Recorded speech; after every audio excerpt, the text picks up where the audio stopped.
Alors, bienvenue tout le monde. Alors, ce soir, on arrive dans l'étape des expériences. Alors, ça, c'est un assez gros morceau. On va voir ça ensemble tout à l'heure. Alors, si vous permettez, on va prier ensemble.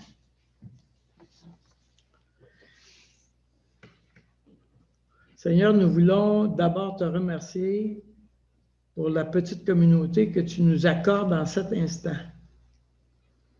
Nous réalisons que tu nous fais un cadeau d'être entouré de ceux qui trouvent leur relation précieuse avec toi et qui osent s'associer ensemble dans la même démarche pour devenir de plus en plus semblables à toi. Nous voulons nous rappeler que ceux avec qui nous cheminons présentement sont très précieux. Ils partagent avec moi des morceaux de ma vie qui ne sont connus que par très peu de personnes. Merci de nous aider à construire une atmosphère d'acceptation inconditionnelle. Alors que nous croisons tes yeux, ô Éternel, nous connaissons que notre Dieu nous aime et prend plaisir avec nous. Cela est d'autant plus étonnant qu'à plusieurs occasions, nous connaissons très bien que nous ne méritons pas ce privilège. Merci pour ta grâce que tu nous accordes. Nous remettons ce temps ensemble avec la confiance que l'Esprit que tu nous as envoyé va continuer de nous aider à apprendre à connaître ta pensée. Amen. Alors, pour ceux qui se joignent avec nous, juste pour mettre en lumière que nous allons avoir trois grandes étapes, la prière, l'alliance, les versets. Ensuite, on va voir un élément du modèle qu'on est en train d'apprendre ensemble et ensuite, on va aller vers les partages. Alors, notre alliance. Nous déclarons que la raison d'être de nos rencontres est de devenir de plus en plus semblable à Jésus-Christ. Nous croyons que l'Évangile de Jésus-Christ est la bonne nouvelle pour nos vies. La seule condition nécessaire pour participer à ce groupe est d'avoir reconnu son besoin d'aide pour résoudre ses difficultés. Nous croyons que la confidentialité est un élément de confiance nécessaire pour notre cheminement. Nous partagerons mutuellement nos luttes, nos fardeaux, nos questionnements, sachant que la confession est une partie essentielle de l'Évangile. Nous nous engageons à ne pas commenter le partage de notre participant, ni donner des solutions ou répondre à ces questions. C'est la compréhension des principes de l'Évangile, assistée du Saint-Esprit, qui permettra à chacun de nous de progresser dans la foi. J'aimerais mettre en lumière un élément de la parole de Dieu. Ça dit que dans 1 Pierre, vous-même, comme des pierres vivantes, édifiez-vous pour former une maison spirituelle, un saint sacerdoce, afin d'offrir des victimes spirituelles agréables à Dieu par Jésus-Christ. Et dans le texte, dans la parole de Dieu, édifiez-vous, c'est oikodomeo, et la maison, c'est oikos. C'est-à-dire que c'est la même racine. C'est bâtir une maison. Édifiez-vous, c'est bâtir une maison. Alors, si on devait le traduire littéralement, ça serait vous-même comme des pierres vivantes, bâtissez une maison pour former une maison spirituelle. Autrement dit, bâtissez une maison, mais ça va être une maison spirituelle. Et la Bible emploie beaucoup ces expressions-là, et le mot oikos est employé beaucoup, et l'idée de la famille est employée beaucoup. Et la raison principale, c'est que, vous savez, quand Jésus a parlé, il a dit, vous êtes ma famille, vous êtes mes frères, mes sœurs. Et il y a quelque chose, quelquefois, qu'on perd dans nos propres familles charnelles, dans notre propre famille biologique. C'est-à-dire que faire partie d'une famille, c'est un lien qui est impossible à briser. Autrement dit, faire partie d'une famille, si tu veux sortir de la famille, tu ne peux pas juste te séparer de la famille. Il faut que, pour te séparer de la famille, il va falloir que ça déchire. le mot que là, l'idée de l'attachement, c'est un mot qui fait que si tu veux séparer ça, ça va déchirer. Ça ne fera pas juste séparer. Ça sera, autrement, la plus belle image que j'ai, c'est la fameuse image de la colle contact. Si vous avez déjà essayé de mettre 2 morceaux ensemble avec la colle contact, puis après ça, tu essaies de l'ôter, là, ça ne sera pas 2 autres morceaux. Ça va être 3 morceaux peut-être. Ça va déchirer. C'est collé à vie. Mais dans nos familles, c'est l'engagement qu'il y a là fait que quoi que ce soit que je fasse, je vais encore faire partie de la famille.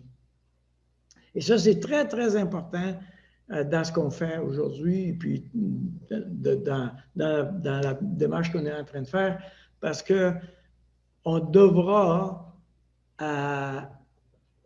expliquer et exposer qui nous sommes vraiment.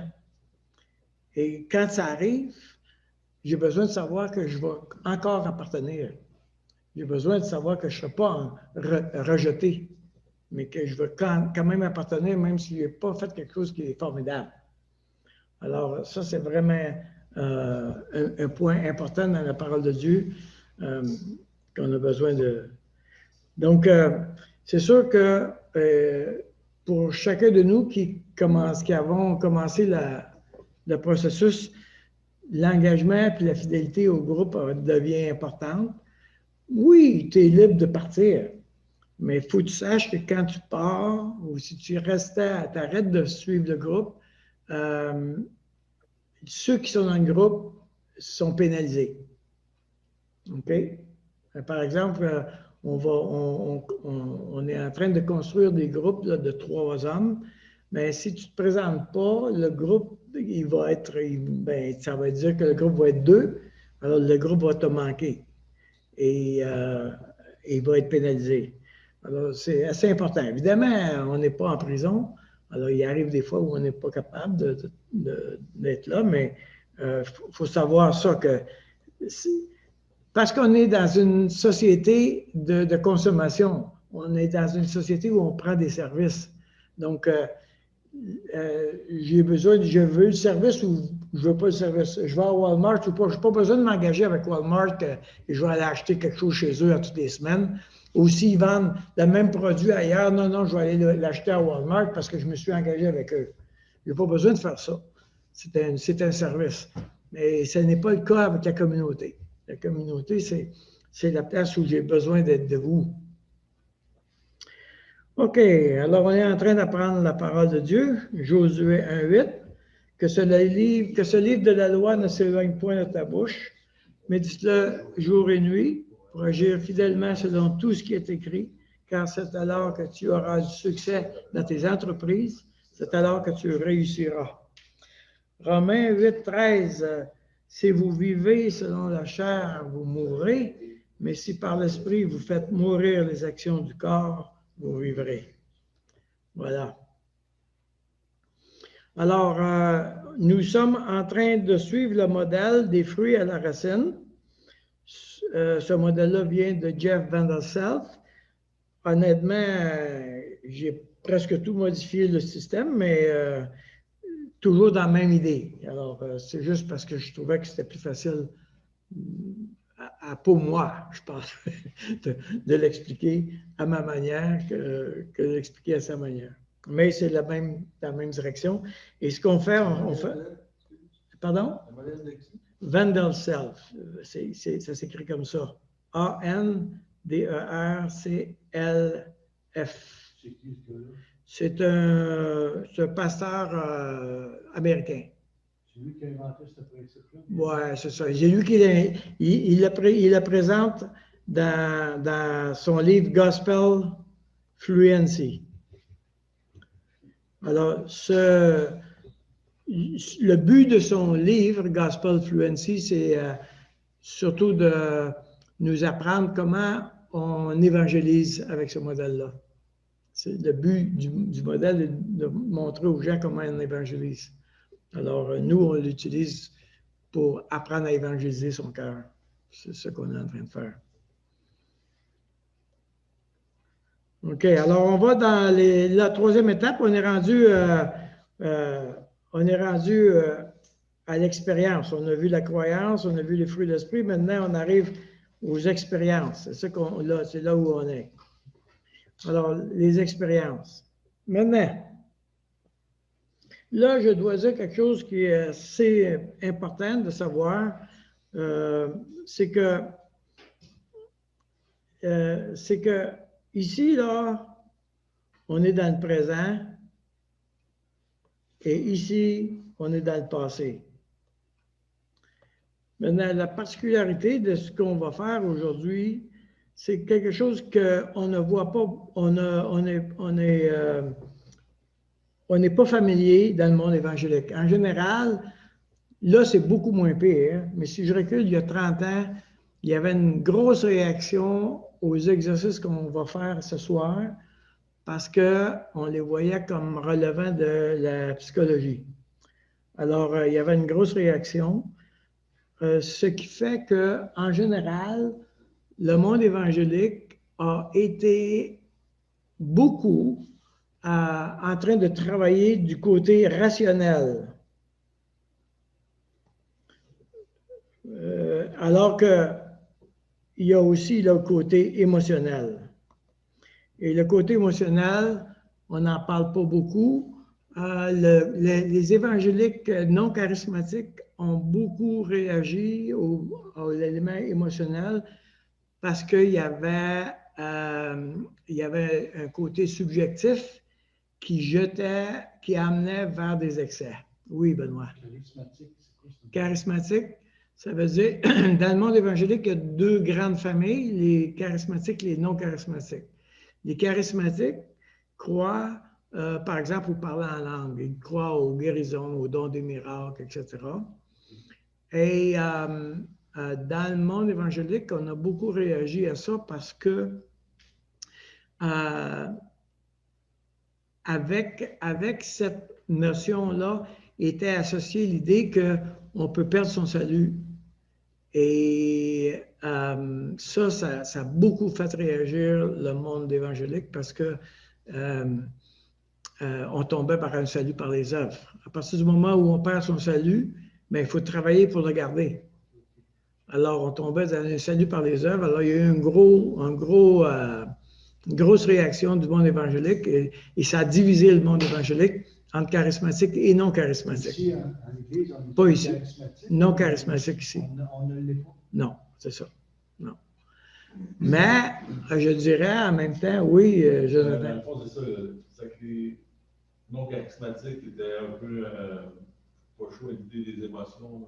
Oui, dans le monde non charismatique, hein, dans le monde évangélique qu'on connaît à nous, on a beaucoup travaillé du côté rationnel, le cerveau, la raison, etc.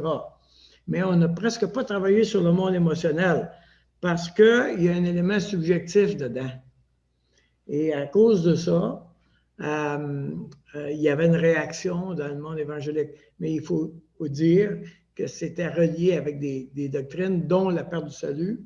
Et le fait que le parler en langue était la preuve que j'avais reçu le Saint-Esprit.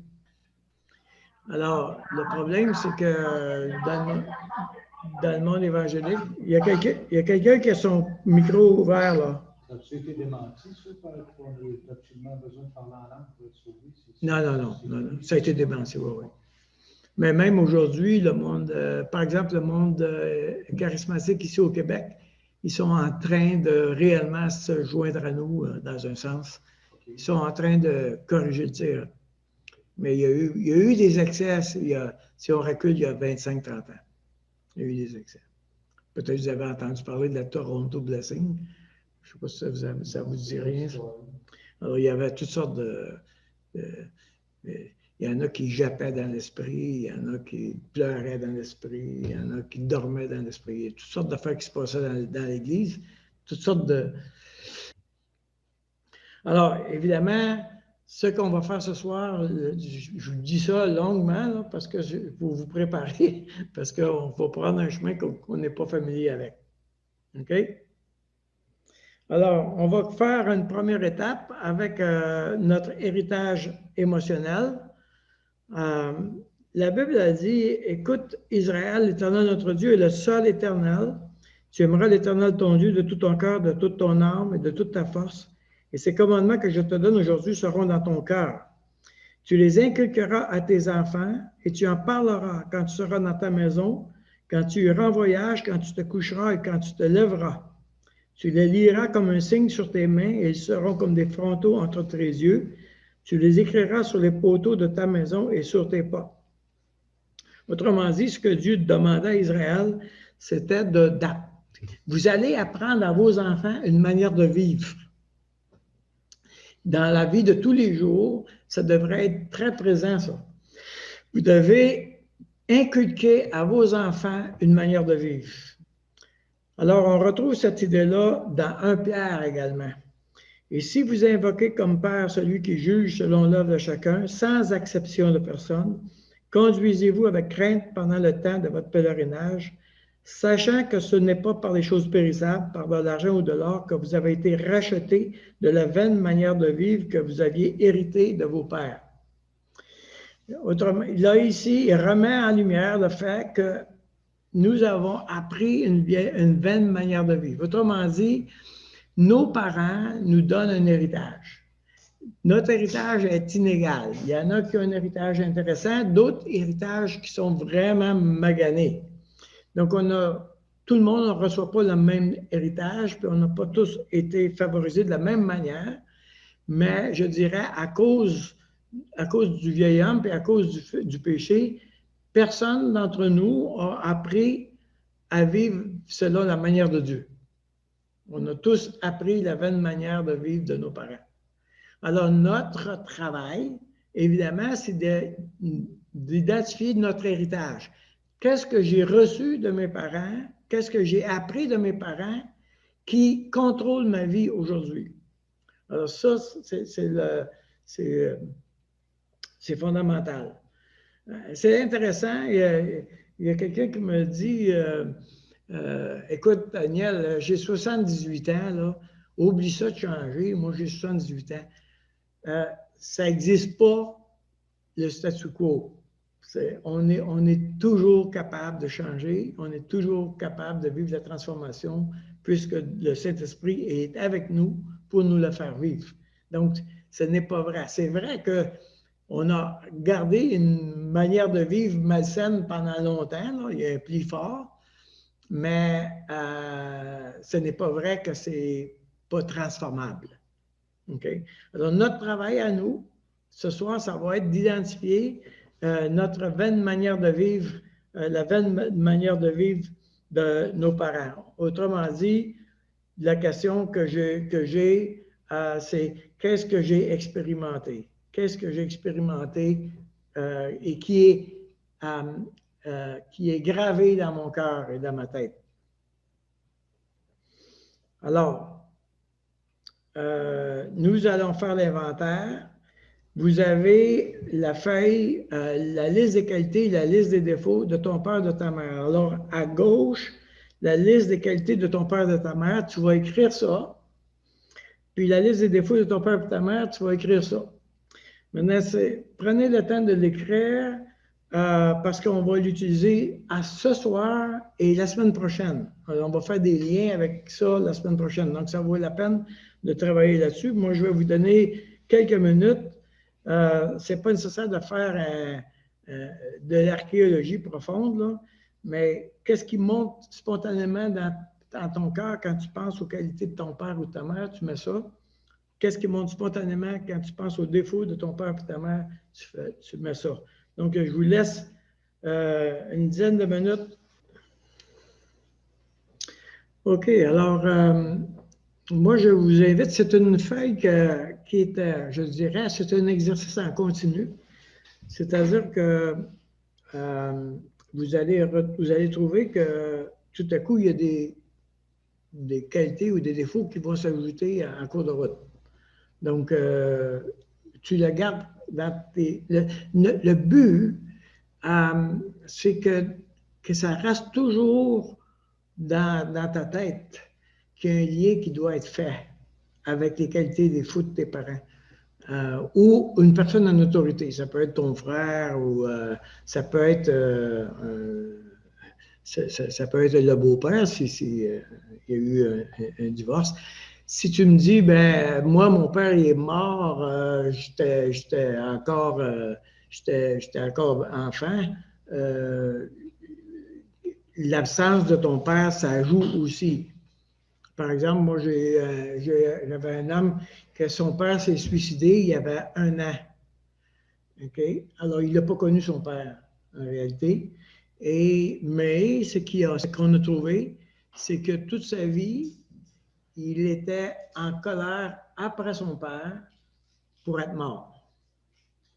Alors, il revendiquait le droit, moi, j'ai le droit d'avoir un père, puis tu ne m'as pas donné ce droit-là, tu es mort. Il était pris avec cette réclamation-là. Il n'avait pas connecté avec le fait qu'il réclamait ça avec son père jusqu'au moment où on lui a demandé de faire l'exercice c'est quoi les qualités, les défauts de ton père? Et la réponse a été ben, il n'y en a pas, je ne l'ai pas connu. Alors, quand on a poussé la question, ben, son père il avait un défaut, il m'a laissé tomber. Okay? Donc, alors, c'est important de comprendre que, et ce n'est pas nécessairement les qualités et les défauts de ton père que tu connais aujourd'hui. C'est des qualités et défauts que tu as vus de ton père ou de ta mère quand tu étais enfant. Par exemple, je pouvais dire de ma mère, écoute, elle est entêtée. Okay? Alors, dans les défauts, ma mère est entêtée. Quand je regarde aujourd'hui, adulte, ma mère n'était pas entêtée. Elle essayait de survivre avec 5 gars dans la maison. Okay? Alors, d'un point de vue adulte, je comprends qu'est-ce qu'elle faisait, mais comme enfant, je la voyais entêtée. C'est ça que je voyais. Donc, le point, on ne veut pas savoir la réalité d'aujourd'hui, on veut savoir ta réalité d'enfant. C'est ça qu'on veut savoir. Et ça, c'est pas important que tu aies raison ou pas raison. OK? Tu peux trouver ton père injuste, puis ça se peut que tu n'as pas raison du tout, mais ce n'est pas important. Parce que toi, comme enfant, tu l'as vu injuste. OK? Comprenez le point? Il y a une différence énorme entre la réalité de ce qui se passait et l'évaluation de l'enfant de 4-5 ans. Ce n'est pas possible qu'un enfant de 4-5 ans ait une compréhension juste de ce qui se passe dans la famille. Ça ne se peut pas, ça. Voilà. Mais ça reste quand même que c'est ça qui est gravé dans le cœur de l'enfant. OK? Alors ça, c'est vraiment, vraiment important. Autrement dit, on est en train de parler d'un enfant, de son monde émotionnel, qui n'est pas nécessairement, c'est pas relié du tout avec la raison. C'est relié avec l'impulsion et l'émotivité. J'ai gardé mes petits-enfants dernièrement, puis le plus jeune, il y a 1 an, puis ça faisait seulement 2 fois qu'il ne couchait pas chez lui. Il est venu coucher chez papy puis mamie. Okay? Quand on est arrivé pour le coucher le soir, qu'est-ce que tu penses qui est arrivé? Il s'est mis à pleurer parce qu'il voulait avoir sa maman. Moi, je suis habitué de me coucher le soir et puis c'est maman qui me borde. Là, je n'ai pas ma maman. So what qu'on y explique, quand même qu'on y aurait fait un cours de parentage, puis qu'on y aurait envoyé un courriel, que sa mère aurait envoyé un courriel, ça n'aurait rien changé. C'est je veux maman là. Essaye pas de m'expliquer rien, là, c'est ça que je veux. Moi, je veux des bras de maman. C'est ça. Donc, on est dans l'impulsion, on n'est pas dans la raison. Alors, nous, là, notre travail, là, ça va être de tenter de ne pas mettre notre raison, faire un obstacle à notre démarche et à notre exploration. Ma raison peut me bloquer, peut m'empêcher de comprendre quelque chose d'important. Là, maintenant, on s'en va vers un enfant et cet enfant-là, on ne veut pas savoir s'il a raison ou pas raison, on veut savoir qu'est-ce qu'il vit. OK? Alors, on va faire, je vais te demander de choisir 3 éléments qui résonnent le plus fort dans ta vie, dans les qualités, les défauts que tu viens de lire, que tu viens d'écrire. Tu vas en entourer 3. OK?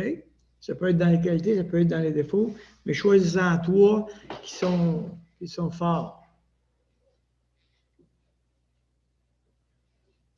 OK, maintenant, on va faire un autre exercice vraiment bizarre. Ben, enfin, il n'est pas si bizarre que ça, mais on n'est pas nécessairement habitué de le faire. On va essayer de retrouver l'enfant. Et je vais vous poser la question, est-ce que tu es capable de, dans mon cas, par exemple, est-ce que je suis capable de voir le petit Daniel? Est-ce que je suis capable de voir mon enfant? Quand on m'a posé cette question-là la première fois, je n'étais pas capable. On a fait un exercice qui a duré 1 heure et pendant toute l'heure, ce n'était qu'un écran noir dans ma tête. Donc, si vous voyez votre enfant, soyez bénis. On part à plus 1.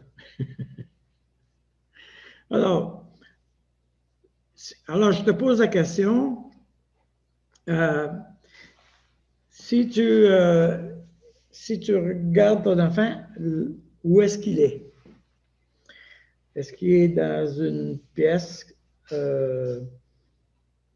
Par exemple, j'ai une personne qui, elle, a dit, moi, je suis dans ma chambre à coucher, la porte fermée, assis en indien, les yeux dans le vide. Une autre personne a dit, je suis couché dans la salle de bain. Une autre personne qui a dit, je suis dehors. Donc, où est-ce qu'il est, mon enfant? Où est-ce qu'il est présentement?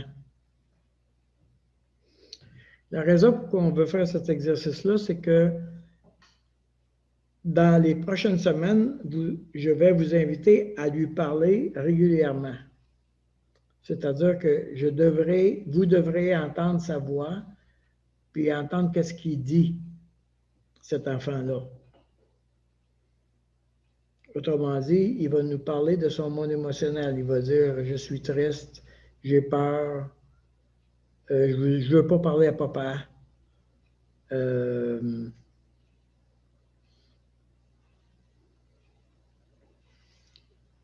Il peut se plaindre, je ne m'occupe pas, personne ne s'occupe de moi.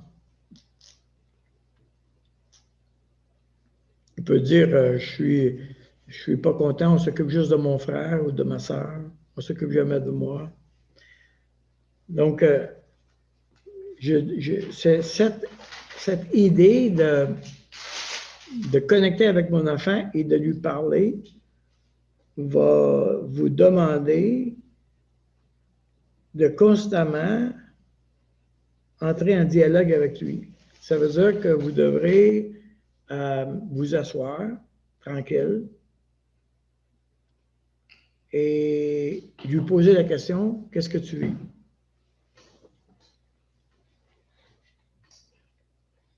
Alors, c'est un peu comme c'est presque un dialogue de schizophrène, dans le sens qu'il y a 2 personnes qui se parlent, mais je me parle à moi-même. Mais en réalité, on fait simplement utiliser notre imagination pour être capable de connecter avec notre monde émotionnel. L'imagination, mais le Seigneur nous l'a donné. Donc, on a dit il faut retrouver l'enfant. OK? Maintenant, il faut entrer en dialogue avec l'enfant. C'est-à-dire qu'il faut avoir un dialogue avec l'enfant pour entendre qu'est-ce qu'il a à dire, lui. C'est un enfant pour lequel depuis longtemps, je ne lui ai pas parlé.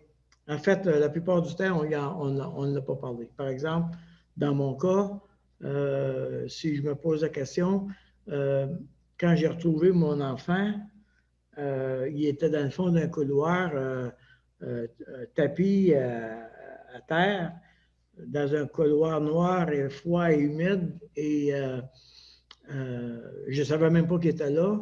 Et lui, il ne voulait pas me parler parce qu'il était en train de dire, il ne voulait pas me parler parce que ce qu'il disait, c'est ben, tu t'es jamais occupé de moi, pourquoi je voudrais te parler? Alors, il me boycottait.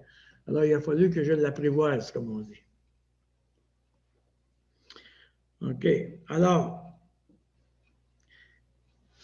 évidemment, pour entendre le discours intérieur, le but de l'exercice, ça ne sera pas d'accuser les parents, ça ne sera pas de se victimiser, ce ne sera pas de se déresponsabiliser.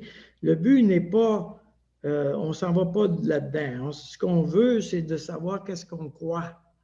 Parce que la Bible, elle nous parle de renouveler l'intelligence et elle nous parle de faire mourir les actions du corps.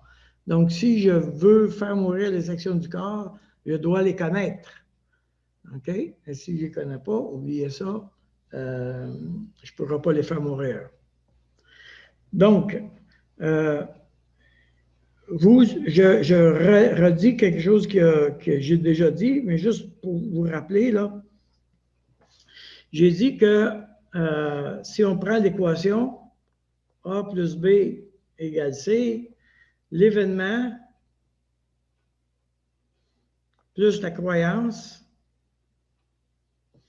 égale le sentiment. Alors, par exemple, si j'ai engagé un ouvrier il y a quelques mois et puis il m'a demandé, ben, est-ce que tu pourrais me payer mes heures? Mais il n'avait pas fini le travail. Alors, j'ai calculé grossièrement ses heures en me disant, ben, je vais compléter plus tard. De toute façon, ce n'est pas le dernier chèque que je lui fais, je vais le payer plus tard. Fait que j'ai donné en gros le montant que je lui devais, mais pas exactement. Et il était en colère après moi, là. Il voulait me manger. Mais peut-être qu'il manquait 15 piastres, tu vois, c'est comme... Mais le point n'était pas là. Le point, c'est qu'il se sentait traité injustement. Voyez-vous? Alors, dans ses croyances, il est probable que cette personne-là avait dans sa pensée qu'on me traite injustement. Voyez-vous? Alors, tout de suite, quand il a vu que le montant n'était pas là, bien, ça confirmait ce que je crois. Je ne suis pas traité justement. Alors, lui, là, il n'a pas dit dans sa tête, je ne suis pas traité justement. Il a juste fait une colère. Spontanément, il y a eu une colère qui est arrivée. Paf! Mais son travail, s'il voulait traiter cette question-là, il faudrait qu'il nomme qu'est-ce qu'il croit. Alors, si il disait, ben moi, je n'ai jamais été traité justement, OK? Tu n'as jamais été traité justement.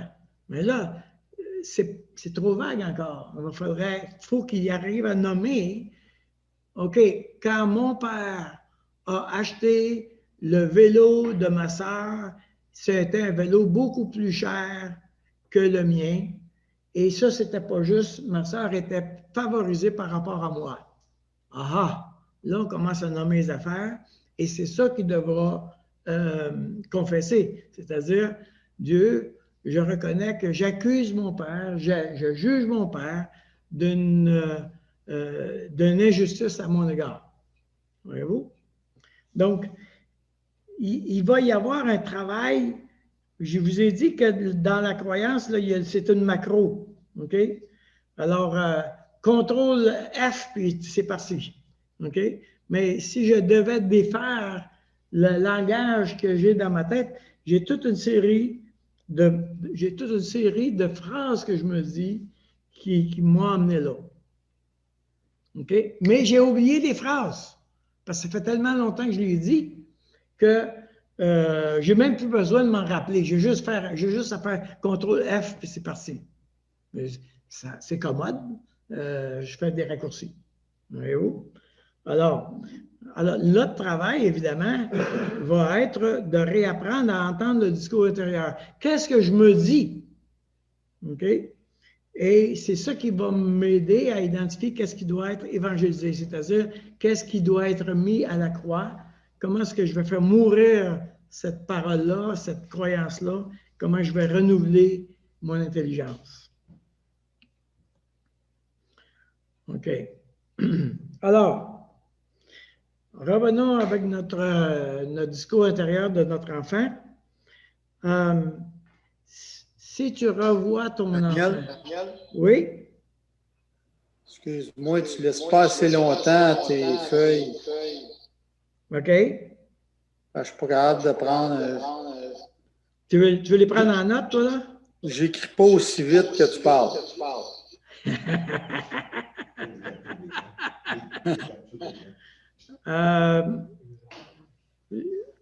Réapprendre à entendre le discours intérieur.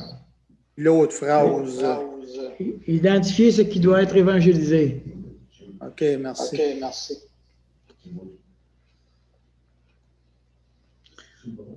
OK, alors, dans le discours intérieur, si tu reviens avec ton enfant, alors on va faire des mises en situation. Tu vas faire une mise en situation, c'est-à-dire que ton enfant va regarder ton père ou ta mère, puis tu vas te poser la question, quel est le regard de mon père ou de ma mère envers moi? Quelle est son attitude? Ça peut être positif, ça peut être négatif, mais il y a une attitude. OK? Par exemple, si mon père était un homme exigeant, mettons. OK? Alors, mon père est un homme exigeant et moi, je me regarde devant mon père exigeant et l'émotion que j'ai, c'est la culpabilité. OK? Je me sens coupable de ne pas avoir été correct. Ou l'émotion que j'ai, c'est la honte. OK? Donc, le parent, il est exigeant et l'émotion que j'ai, c'est la honte. Ce que tu vas découvrir très rapidement, c'est que quand tu es seul avec toi-même comme adulte, quand tu te parles, tu vas être exigeant envers toi-même et tu vas lutter contre la honte. Autrement dit, tu l'as déjà dans ta peau, ça. Ce que tu avais avec tes parents, enfants, il est maintenant gravé dans ta peau. Alors, par exemple, si j'ai appris à faire autant que possible les bonnes choses, j'ai appris à performer pour être aimé. Alors, dans la vie, je travaille très fort et je pose des actions en vue d'être aimé. Et je surveille mon père ou ma mère pour savoir si c'est satisfaisant et s'ils sont contents avec moi. Et dans la vie, je surveille le regard des autres pour savoir s'ils sont contents ou satisfaits avec moi. Voyez-vous, on le transpose tout simplement. Alors, on le voit ça tout le temps, tout le temps, tout le temps. OK? Autrement dit, le discours qu'il y avait dans ma maison, que j'ai absorbé dans ma vie personnelle. C'est pas nécessairement ça qui se passait dans ma maison, on se comprend. C'est moi comment je le vivais. Alors, moi, comme je le vivais, je l'ai absorbé, je l'ai gravé dans mon cœur et il est là. Si je n'entends pas ça, OK, alors je suis la marionnette de mes pensées qui sont gravées dans mon cœur. Évidemment, on va y revenir, on s'entend là. Je suis juste en train de vous initier à une manière de faire et si c'est la première fois de ta vie que tu es en contact avec ça, crois-moi que ce ne sera pas demain matin que tu vas pogner l'idée, là. Mais je te dis, le chemin est par là. Le chemin est par là. OK? Donc, faudra que tu sois gracieux envers toi parce que ça va prendre du temps. Et toutes les fois où on est ensemble, moi, je vous parle de différents éléments qui sont reliés avec ça. Et oui, on va se donner des outils au fur et à mesure, mais je suis bien conscient que c'est pas demain matin que tu vas régler toutes tes affaires avec ton père ou avec ta mère ou quoi que ce soit.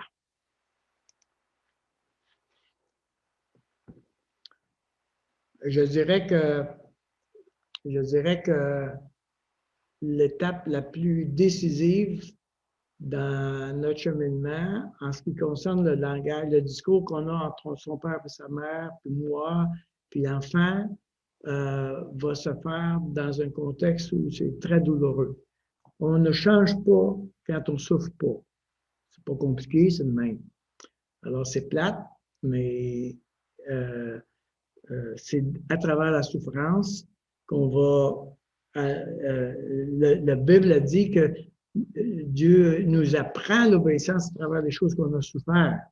Donc, on ne pourra pas s'en sortir sans cette dimension-là.